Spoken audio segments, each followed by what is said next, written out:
I'm exactly where I'm supposed to be. Watch me grow, live strawberry seed.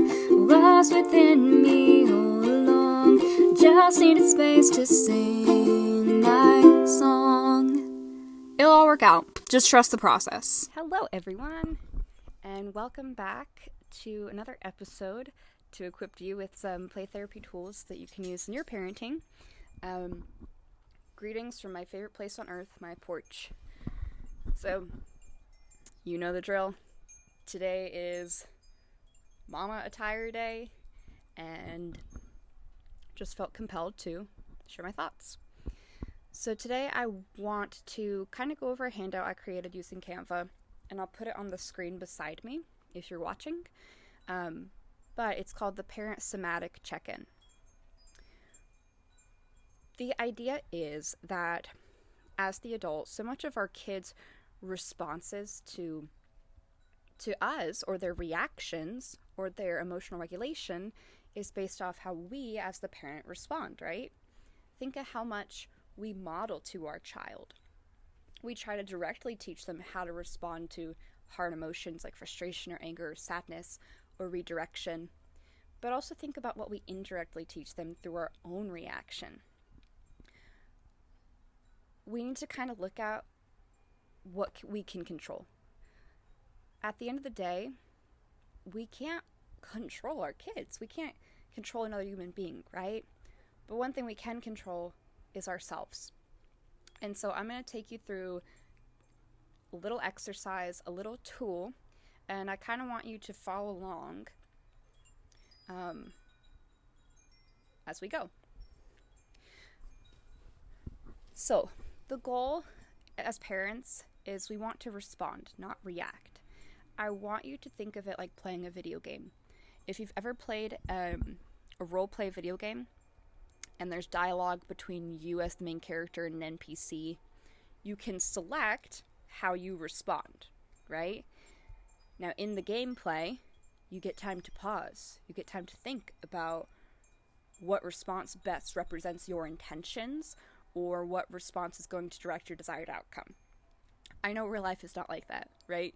We're not perfect people, and we don't always have time to think and react, but I want us to start thinking of the big reactions we have as parents, and I want us to start thinking about them more as video game responses. Okay, let me have some intention and purposely select this response. So how do we do that? So next time that you're in a difficult situation with your kiddo, maybe you're feeling a lot of frustration, they're not listening, or they're exhibiting some pretty challenging behavior, or maybe you have somewhere to be and you're running late and, it's just a really stressful environment.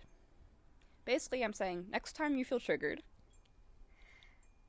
I want you to purposely have this in the back of your head. And I want you to just notice. So next time your kid triggers you, I want you to ask yourself these questions. So first, I want you to examine your thoughts. And this might be best done after the situation, when you have some space to reflect. What thoughts came up in your head? Write those down on paper. See what they look like in a concrete way. Maybe behind those thoughts is worry. Maybe behind those thoughts is a negative self-image we hold as parents. Maybe behind those thoughts are frustration, or thinking about the expectations of others. So just examining those in a non-judgmental way. And maybe you might even find a pattern. Hey, every time I get in a difficult situation with my kid, I notice my brain jumps to this thought of, I don't know, oh, I'm a bad parent. Oh gosh, they never listen. And then maybe you'll begin to see a pattern. Next, I want you to become aware of how your face is feeling.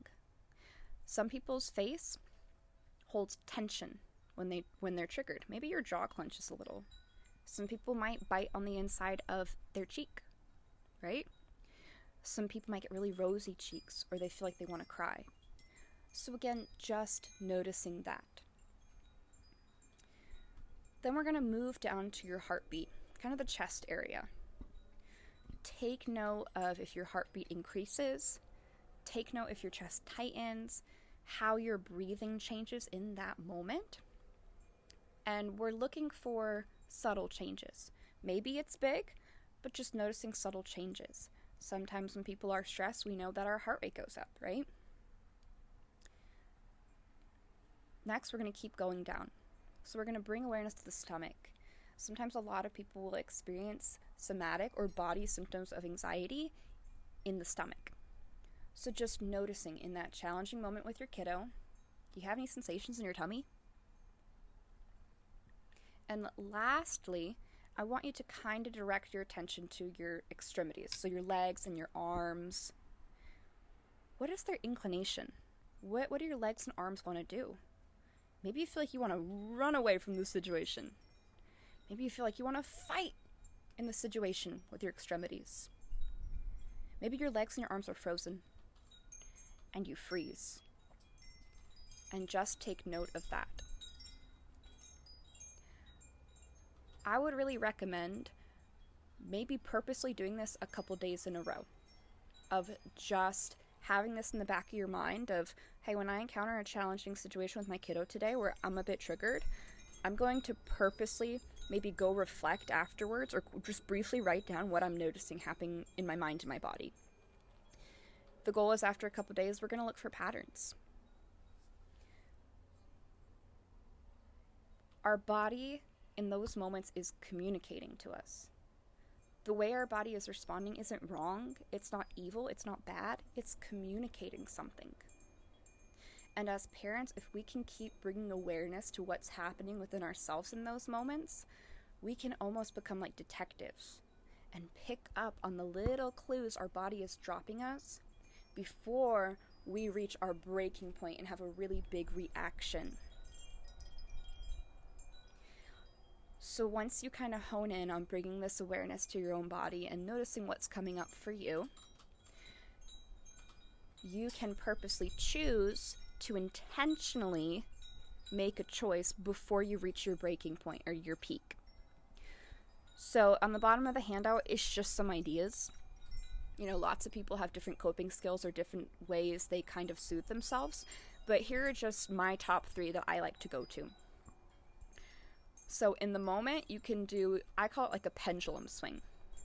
So all that would be is, let's say you're standing there in the midst of a challenging behavior situation with your kid, tensions are high, you've brought awareness to your body, so you're being a really good detective and you think, okay, yeah, this is really stirring up some frustration in me.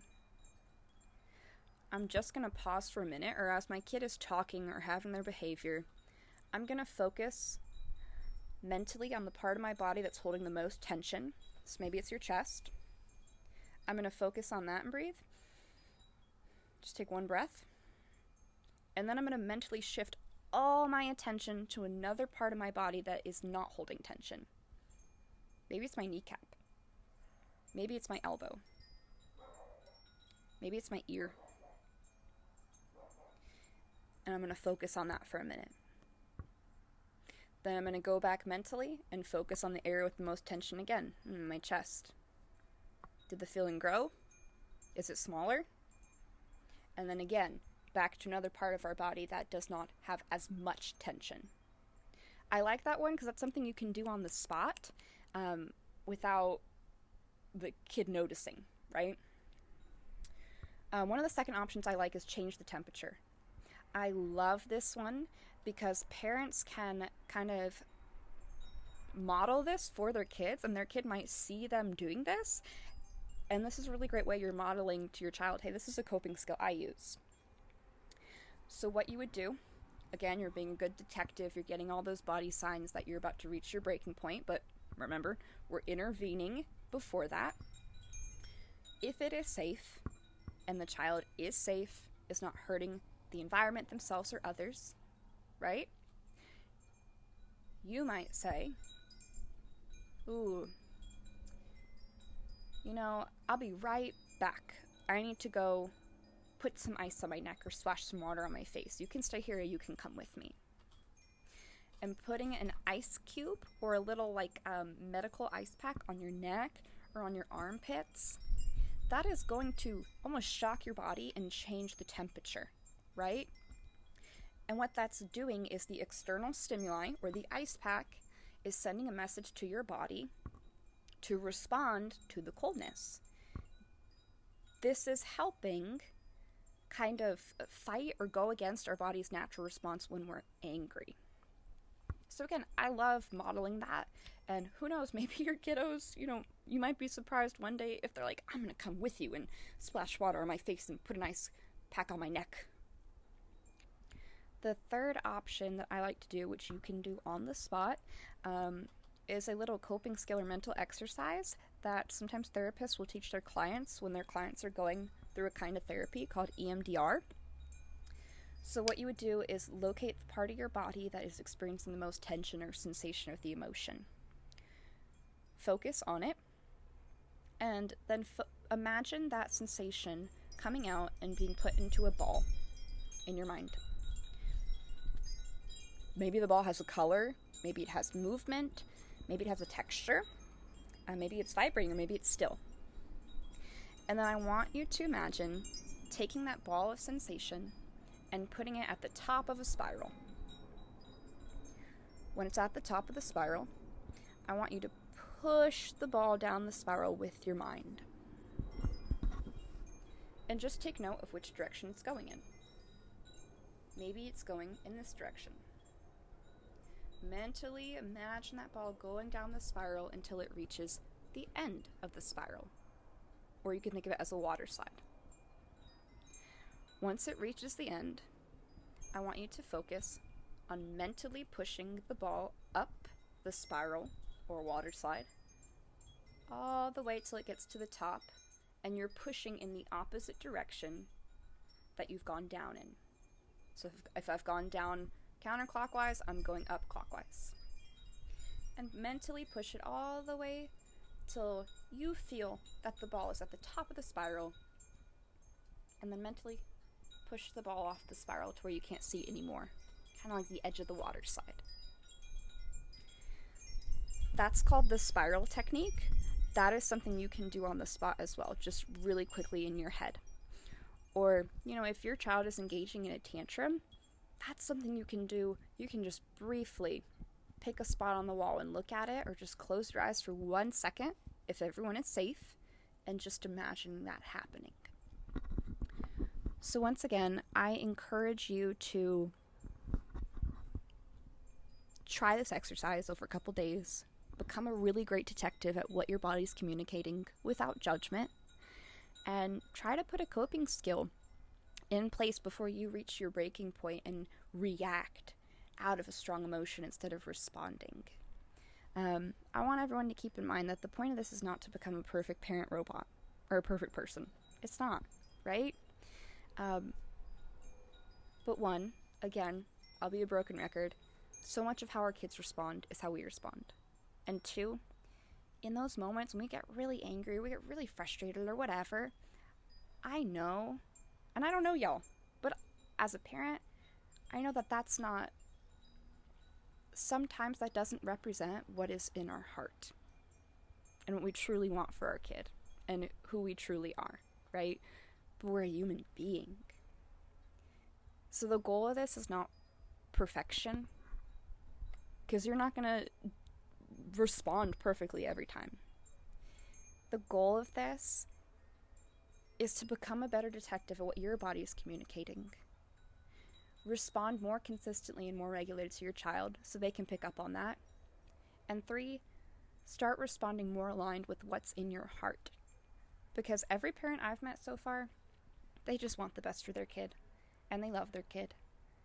And so let's challenge ourselves to respond to what's really in our heart and to kind of become more aligned with that.